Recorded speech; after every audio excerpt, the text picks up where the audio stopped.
The election day is upon us. Tomorrow, November 7th, cities and towns all over the country will be casting their vote towards their favorite local candidates. So how important are these local elections to your life? And what needs to be done to fix voter apathy?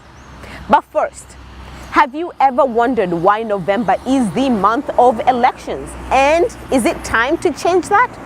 To answer these questions and more is Dr. Paul Robinson from the Department of History at Bridgewater State University. In 1792, Congress passed the law that elections can be held at any time during the month of November, as long as the elections were before the first Wednesday of December. When the Constitution was created, things took forever.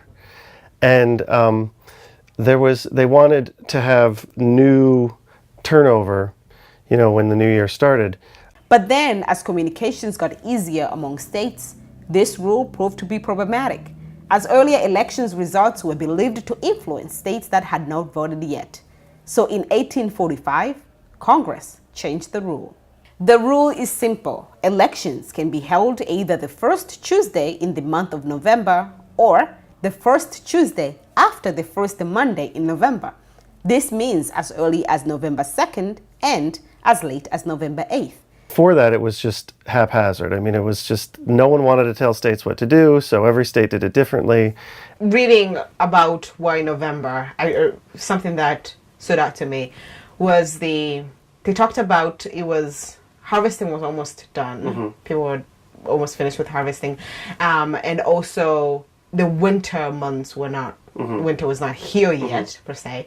And also they didn't want people to be out there voting on Sundays or traveling on Sundays. So it seems like all those reasons, yes, they worked for that time period, but now so many things have changed. Should we keep November? Should we keep the same rules? Do they apply?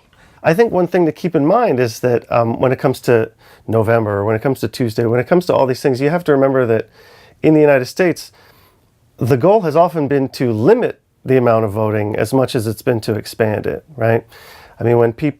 When the vote was granted with the Constitution, it was only to a very select amount of people, right? And the parties and the elites were really resistant to expanding the number of people who could vote and the qualifications and resistant to make it easier to vote. The idea that anyone can vote it's true in theory, but in practice it turns out to be a little more complicated. Felons often lose the right to vote, and then bureaucratic errors with people with the same names as a felon often get excluded. And is that just coincidence? Is it error? Is it some sort of nefarious scheme? There's arguments that can be made on all sides of this. So is it that voter apathy that we are experiencing, it's not necessarily that voters do not want to vote, rather than our system limits people to vote? Well, it's both. Let's be clear, voter apathy is real. Interesting thing is, in 1800, in the 1820s, especially with Andrew Jackson's elections, he was such a polarizing figure, and there was so much nasty mudslinging, and there were so many allegations and claims that he had, multiple wives, and that he was, just a total, going to destroy the country. That actually got people to turn out more when things got nasty. I think today you often hear, at least, that because politics are so nasty that it turns people off. And so it'd be interesting to think that, what got people interested in voting, a couple hundred years ago, maybe isn't what gets people to vote today. There are so many factors that do have the result of keeping people from voting. And so it's not just one, it's not just an easy fix. Who do you think benefits from voter apathy? I think the politicians on all sides benefit when they don't have to worry about the voters as much as they have to worry about maybe campaign donors or their own interests. If they can feel like they're going to say something in an election or choose a policy that their people won't like, but they're not going to be punished for it at the polls, right? that benefits them. It also it benefits who's already in power, whatever party, right?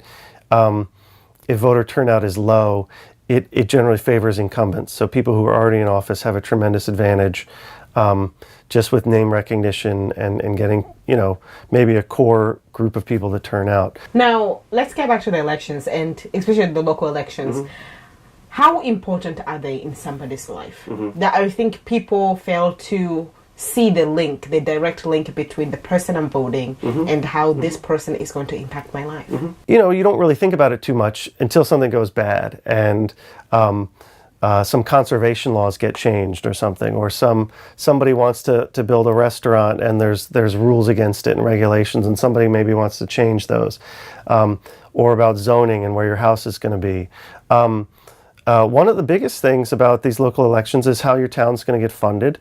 Are you going to raise taxes? How are you going to raise money for things? And in the town I live, they actually said that aside from taxing of local businesses, the biggest income for the town is ambulance service, right? And that's how the town makes money. And so they literally have an interest in people getting hurt and injured, so they have to pay for the ambulance, and that goes back into the town, and the town can raise money that way. And so and so if you don't think about this, if you don't know about it, if you don't go and show up, that just seems a little twisted. And so maybe you get involved, you think of a better way for the town to kind of raise money other than, charging a lot for ambulance service. Now, would you say the local elections are actually the most important ones versus like voting for governor or voting for president? It can very much depend. If you want to have an influence on elections, these local ones are the place where it's much more likely to happen, where just the turnout of a few dozen people can totally sway something. And this is a big deal, right? Mass transit. I mean, this was a vote in Austin for light rail, which is mass transit. Imagine if you were voting on expanding the T or something, right? And how that might change your life for better or for worse, however. But to think of the daily impact it could have on your life, on your standard of living and the way you get to your job and things.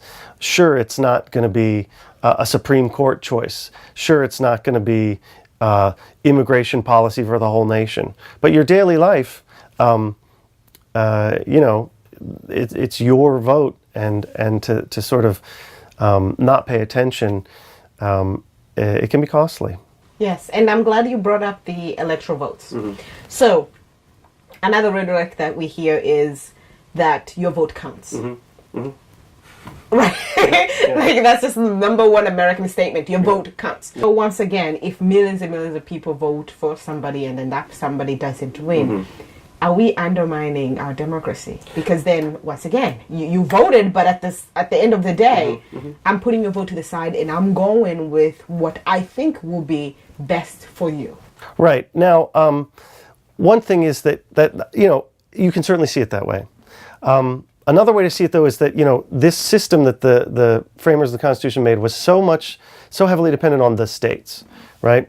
And so while the popular vote in the country was, didn't match up with the electoral vote. In each state's electoral votes reflected its popular vote. If the vote was just a straight up popular vote, there's a lot of reasons to have that, right? That would make a lot of people feel good, right? The Electoral College certainly does throw a damper on it. And I think part of the reason it's still there, it's tradition, right? It's this, so much of the Constitution has been shown to be pretty good. Now, a lot of it has changed, a lot of it has been thrown out too.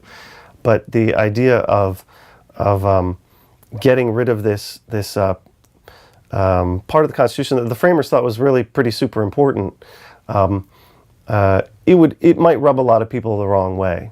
You mentioned tradition, so it seems like, okay, tradition, they can either be good or bad. Society is changing. Now, it's something like electoral votes, a tradition that we should keep.